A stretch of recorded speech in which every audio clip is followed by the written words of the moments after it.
Rain drenched her trembling hands as she clutched the stranger's sleeve outside the restaurant. "Please," he broke in, "bar, can you pretend to be my date for tonight? My ex is in Sadia with my son." The man hesitated, surprise flashing in his eyes, but something in her voice, yes, something fragile, desperate, almost breaking, made him nod. She took a shaky breath of relief, wiping her face quickly before walking toward the door. Inside, the lights were warm and golden, the sound of laughter echoing like a life she no longer belonged to. Her ex sat by the window, dressed in expensive ease, a smug smile spreading as soon as he saw her approach. But then his expression faltered when he noticed the tall, composed stranger beside her. The man placed a gentle hand on her back, guiding her to the table with effortless calm, as if they'd been together for years. Her heart raced, terrified the lie would collapse at any moment. Yet when her son looked up and smiled, the fear melted away for a heartbeat. The boy's eyes, once dimmed by confusion and pain, brightened as he saw his mother laughing again. For the first time in months, she didn't feel small. She didn't feel defeated. The stranger played his part perfectly. He talked softly, asked her son about school, even made him giggle with silly jokes. His presence was steady, unforeseen, like a shield she hadn't realized she needed. Her ex grew quieter with every passing minute, his arrogance shrinking beneath the weight of her peace. She glanced at the stranger from time to time, wondering why someone would help her like this. His face was unreadable, his eyes calm yet distant, as though hiding stories of their own. When dinner ended, the boy ran ahead toward the car, and she finally turned to the stranger under the soft drizzle of streetlights. "Thank you," she whispered, her voice trembling. "Whoever you are, you saved me from breaking in front of him." The man gave a faint, tired smile,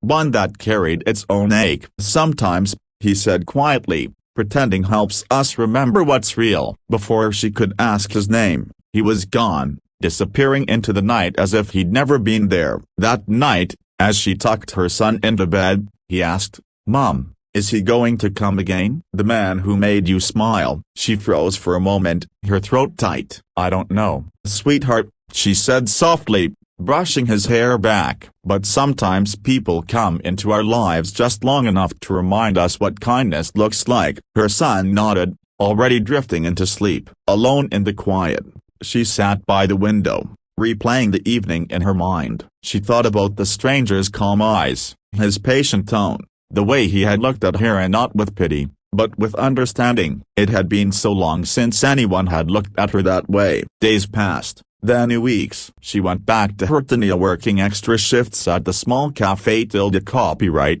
saving every coin, holding her little family together with sheer will. Yet sometimes, when rain began to fall, she caught herself glancing at the door, half expecting him to walk in again. But he never did. She told herself it didn't matter, that she didn't need rescuing anymore. Still, part of her missed that brief moment of peace he had brought. It wasn't love, not even close. It was something gentler, a reminder that maybe she wasn't invisible after all. What she didn't know was that the stranger hadn't forgotten her either. That night outside the restaurant had stirred something in him, a memory buried deep under layers of wealth and routine. He'd once been the one watching from the shadows, desperate for someone to reach out. Seeing her courage, her love for her child, the quiet dignity with which she faced her past, it had cracked something open in him. In his world of meetings and profits, he had forgotten what real strength looked like. And in one rainy evening, a stranger with trembling hands had reminded him. Meanwhile, she found small victories in everyday life. Her son started drawing again,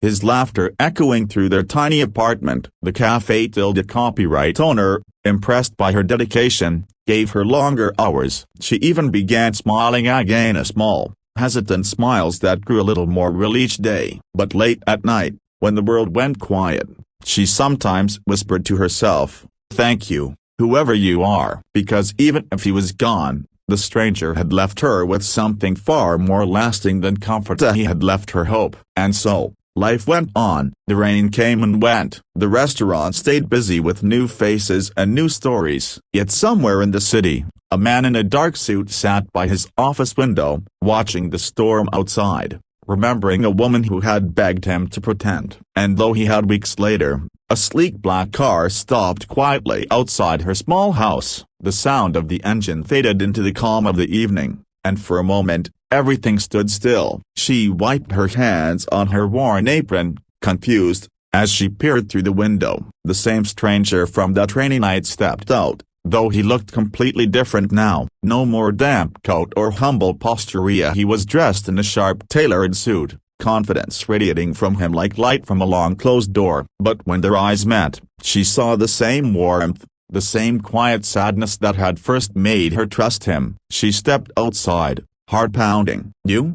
she whispered, unable to hide her shock. He gave the small smile, his voice softer than she remembered. "I wasn't pretending," he said. "That night, I wasn't just helping you, I was helping myself remember what I'd forgotten." She frowned slightly, confused, as he continued, "I'm the CEO of the company you applied to. I came today because you reminded me what really matters: a family, kindness, second chances." He handed her a simple white envelope. Her trembling hands opened it slowly, expecting rejection or a form letter. Instead, her breath caught. Inside were two documents: a job offer from his company and, beneath it, the deed to a small home, her name printed clearly. For a moment, the world blurred. "Why would you do this for me?" she asked, tears spilling down her cheeks. The man's gaze softened. "Because once, someone saved my family too," he said quietly, his eyes distant with memory. "And I never got to say thank you. I saw in you what I once lost: the courage to love even when life keeps taking." "You didn't ask for anything that night. You just wanted your son to see you standing tall." "That strength, a broken bar, it changed me." She stood there speechless, the rain from the roof dripping around them, her son peeking from behind the curtain. The man turned slightly, noticing the small face watching with curiosity. He smiled and crouched down, opening his arms. The boy hesitated, then ran forward, wrapping his tiny arms around the man's leg. The stranger's expression broke into something raw and real, like he hadn't felt warmth in years. "You have a brave boy," he whispered, his voice thick. "He reminds me of my daughter." Broken bar before I lost her. The woman's heart clenched. "I'm so sorry," she murmured. He shook his head. "Don't be. Losing her made me build walls so high,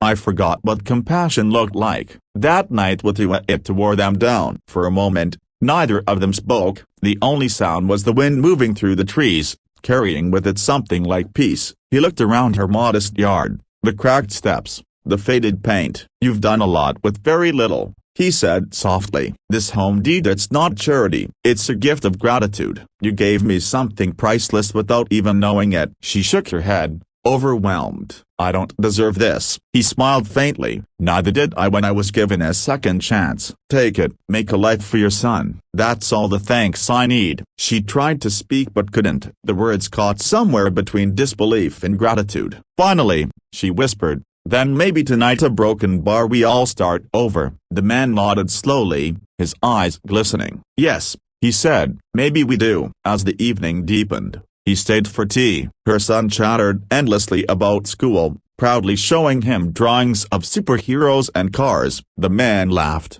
something genuine and light, like the sound of someone rediscovering joy. She watched quietly, her heart full, realizing that sometimes redemption doesn't come in grand gestures but in the quiet return of faith in people, in kindness, in life. When he finally stood to leave, her son clung to him, refusing to let go. "Will you come again?" the boy asked, his small voice hopeful. The man looked at the woman, then back at the child. "If your mom lets me," he said with a smile. The boy turned to her immediately. "Please, Mom." She laughed through her tears. "We'll see," she said softly. The man's eyes met hers, filled with something unspoken: a respect, gratitude, and perhaps a promise of something new. As his car drove away, she stood on the porch, the envelope still in her hand, feeling the weight of her new beginning. She looked up at the night sky, where the rain clouds had finally parted, and whispered to herself, "Maybe kindness always finds its way back." Inside, her son was still talking about the stranger, already calling him "our friend." She smiled. For the first time in years, she didn't feel afraid of tomorrow. She felt strong, seen, and whole again. The job offer meant she could provide for her son with dignity. The house meant stability. But more than that,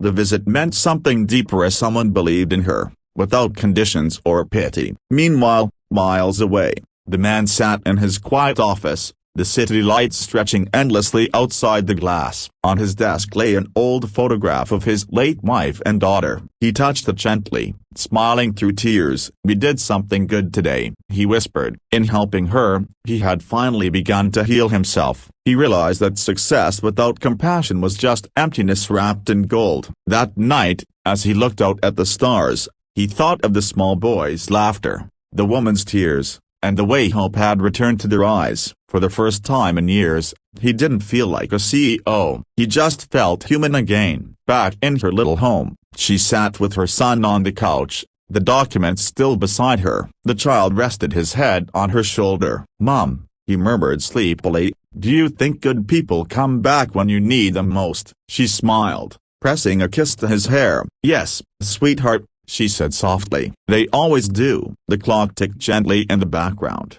and the night settled around them like a warm embrace. And somewhere in the rhythm of that silence, both the woman and the man miles apart have found the same truth. Sometimes, a single act of kindness can rewrite two lives at once. Sometimes, pretending turns into something real. And sometimes, the people we meet by accident are the ones sent to help us remember who we truly are. His part for just one night, he knew deep down it wasn't pretending at all. It was the first real thing he'd done in a long time.